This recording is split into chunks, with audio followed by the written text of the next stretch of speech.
Today's sew-along is a 1960s style top using Simplicity 9386. There are a few sleeve and neckline options. I'm sewing view A today. The fabric that I'm using today is from realfabric.com. On their website, you can choose from various designs and have them printed on the fabric of your choice. I chose their red triangle design and I had it printed on cotton gauze. I've left a link to the fabric and to the pattern below so you can check out all the details. I hope you sew along with me, grab your materials, and let's get started. I've transferred my darts onto the wrong side of the fabric on both sides of the front piece. Now I'm ready to pin them in place. I'm going to fold the dart in half and pin through one dart leg and out the other. Doing this on both sides. Now I'll take my darts to the sewing machine and sew from the outside to the points, leaving thread tails at the points so I can tie them in knots.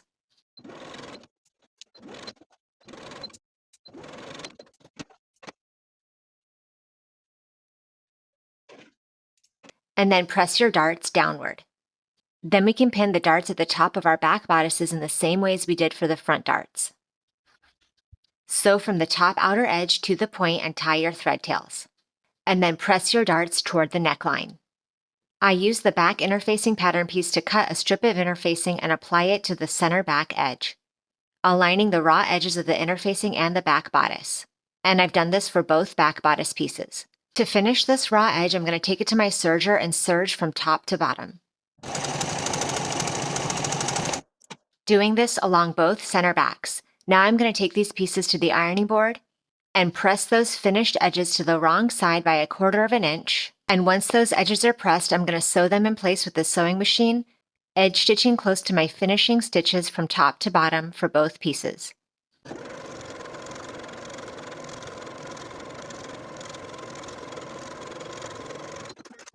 I've gone ahead and folded my tie pieces in half along the fold line marked from my pattern piece, folding them right sides together. On the tie pattern piece, you have dots indicating where we're going to be stopping our stitching. Now I'm going to pin the pointed edges and the raw edges to the dot. I'm also going to pin both of the short edges. Now using a 5/8 inch seam allowance, I'm going to sew my pointed edges and along the raw edge to the dot, backstitching at the dot to secure. And then also with a 5/8 inch seam allowance, I'm going to sew these short edges.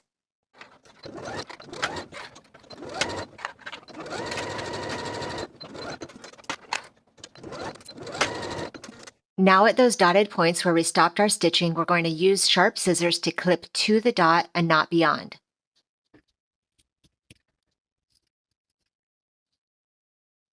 Then we're going to trim the seam allowances of the sewn portions, as well as trimming our pointed corners. Now we can turn these tie pieces right side out, poking out the corners.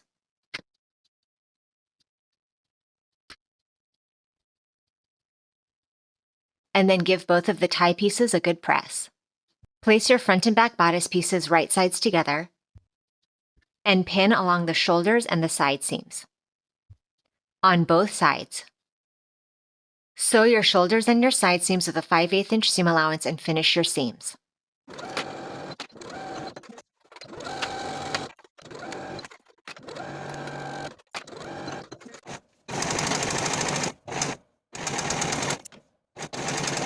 Here's the top edge of my bodice, and now I'm ready to start attaching my tie pieces. I've transferred the dots to the neck edge from my pattern piece just using pins. I've also transferred the small dot to the tie piece that indicates where the tie piece meets the shoulder seam of the bodice. Now I'm going to align the raw edges of the tie piece with the top of the bodice, matching the notches and the dots, and pin in place.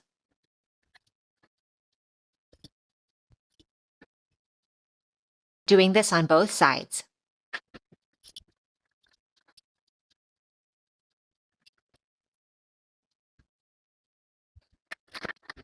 Now I'm going to baste both of the tie pieces in place as pinned with a 5/8 inch seam allowance.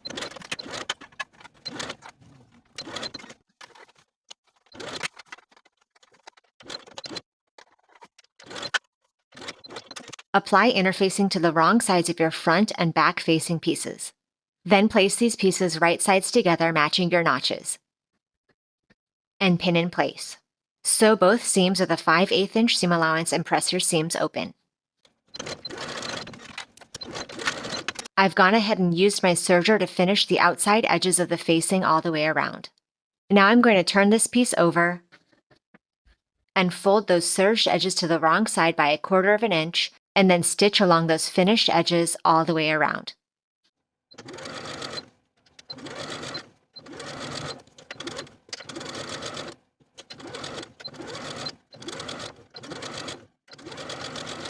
Here is one of my center back edges. Take both of those center back edges and fold them so that the material is right sides together. Folding it along the fold line indicated from your pattern piece, which should line up with that inner edge of your inner facing.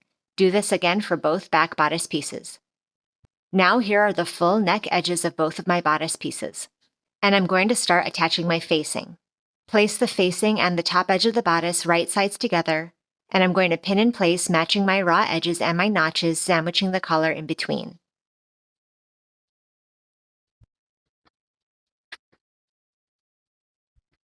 Now we can take this to the sewing machine and sew from outer edge to outer edge along the facing with a 5/8 inch seam allowance.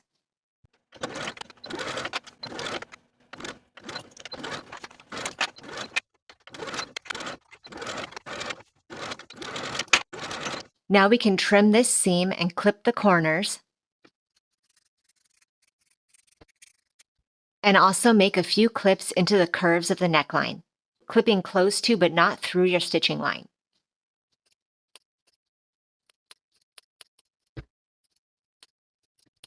And then we're going to understitch the facing. We're going to turn this facing over its seam allowance, and then sew the facing to its seam allowance that's underneath, edge stitching close to the original seam line.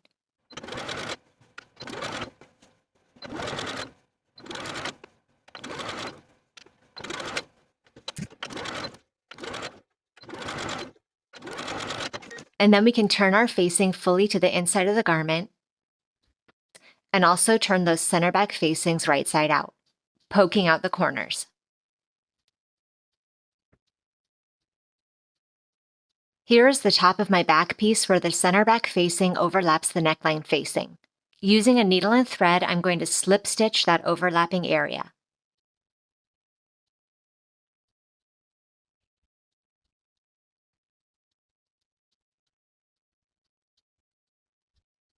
Doing that on both sides. I'm also going to tack the bottom of the neckline facing to the shoulder seam allowances.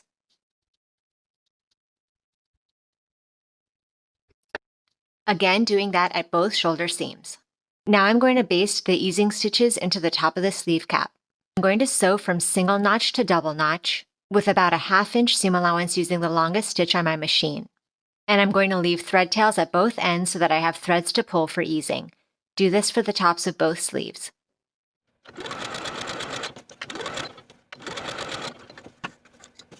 I've gone ahead and pre-pressed the hem edges of the bottom of the sleeves.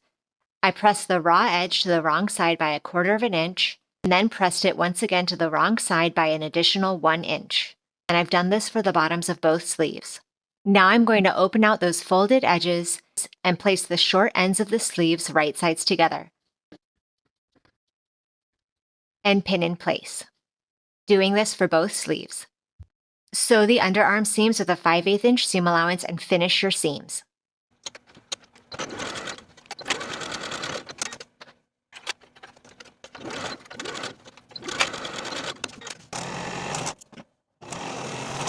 Now that my underarm seams are sewn and finished, I'm going to fold the hems once again and pin them in place all the way around.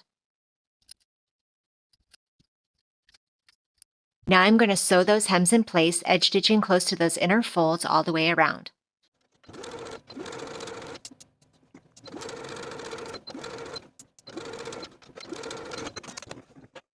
Now I'll place my sleeve right sides together with the armhole, matching the underarm seams, the dots, and the notches, and pin in place.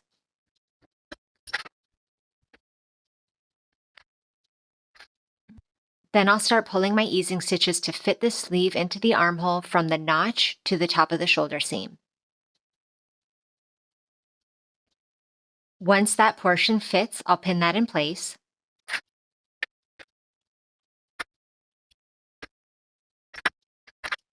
and then repeat on the other side of the shoulder seam.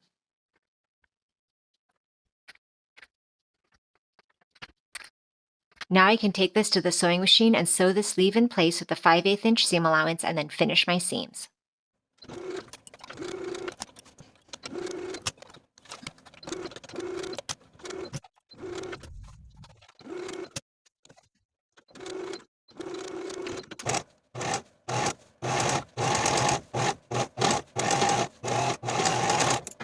Repeating those steps on both sides to set in both sleeves. Now for our center back edges, we're going to fold back those center back facings to the wrong side according to the fold line transferred from your pattern piece. Doing this to fold back the facing on both sides and giving those center back edges a good press. Here's the bottom edge of my garment. To prepare for hemming at a later step, I've gone ahead and folded the entire raw edge to the wrong side by 5/8 of an inch, just to create a memory crease there. Now at both of those center back bottom edges, we're going to take this facing that we pressed to the wrong side and flip it back so that it's right sides together with the back bodice. Flipping it back right along that pressed edge. And we're going to pin that facing along its bottom edge. Doing that on both sides. Now on both sides, we're going to sew along the bottom edge of the facing from the fold of the facing to this inner finished edge of the facing with a 5/8 inch seam allowance. Doing this on both sides of the garment.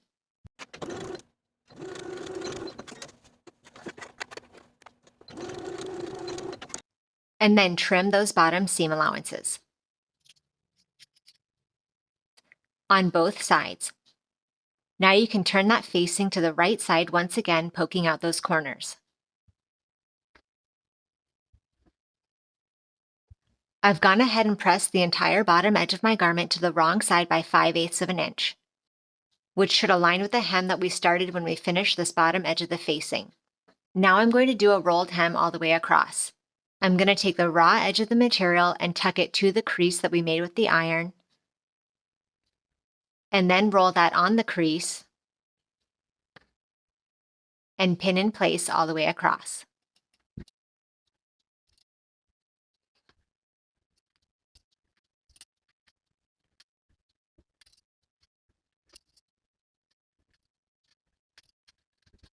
Now that that hem is pinned in place, we're going to take it to the sewing machine and sew from one bottom outer edge all the way across, edge stitching close to that inner fold, edge stitching straight across to the opposite outer edge.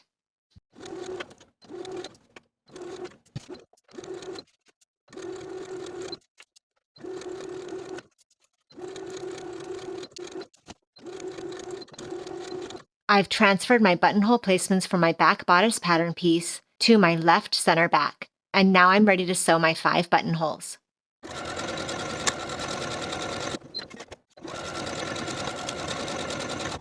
Now I've overlapped my left back edge over the right, and I marked through the buttonholes where I want the buttons to go along the right center back. And now I'll sew my buttons in place.